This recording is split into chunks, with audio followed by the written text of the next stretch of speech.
If you've tried doing the EB cross before, you've probably noticed it's a little bit difficult to get consistent as you're first practicing it, and that's because there are two very common mistakes with fixes that are very subtle and hard to notice. The first mistake is when the rope comes across your body and goes underneath one foot, but not the other one. This is one of the most common mistakes I see when I'm coaching jumpers. Let me know in the comments if this has happened to you before. Usually for most jumpers, it's hard to see that there's actually a side swing happening right before you go into the EB cross, and not knowing this causes a lot of issues. When you don't recognize that there's a side swing happening right before the EB, you tend to naturally just rush through it, and then you don't take your time to get into the EB cross and you have this type of mistake. So instead, treat that side swing like its own skill, because it is its own skill, and take your time transitioning your hand behind your back. If you gradually move your hand from your neutral open position to pointing the handle at the ground with your arm extended, and then bring your hand behind your back, your rope will move vertically and be much easier to pull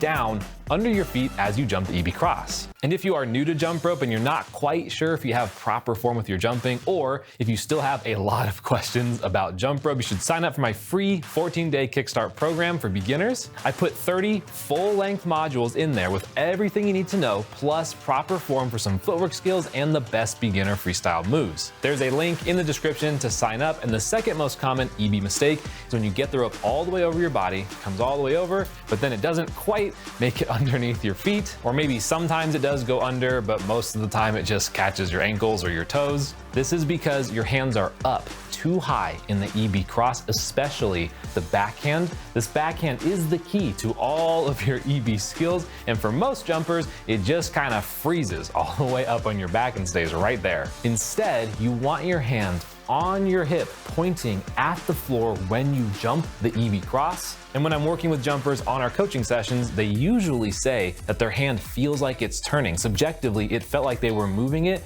and everything was going the way they wanted it to go. But when we film it, we slow it down, we look at it really closely, they notice their hand was just frozen the whole time, even though they thought they were doing the right thing. So take some video of your EB cross from behind to make sure you watch that backhand and see if it is actually moving or not. Now, making this change might not come super quickly, that's okay, but learning to use your backhand and to use your wrist to turn the EB makes it so it's not only a lot less painful when you miss, but also you get way more consistent and way more control with your EB cross.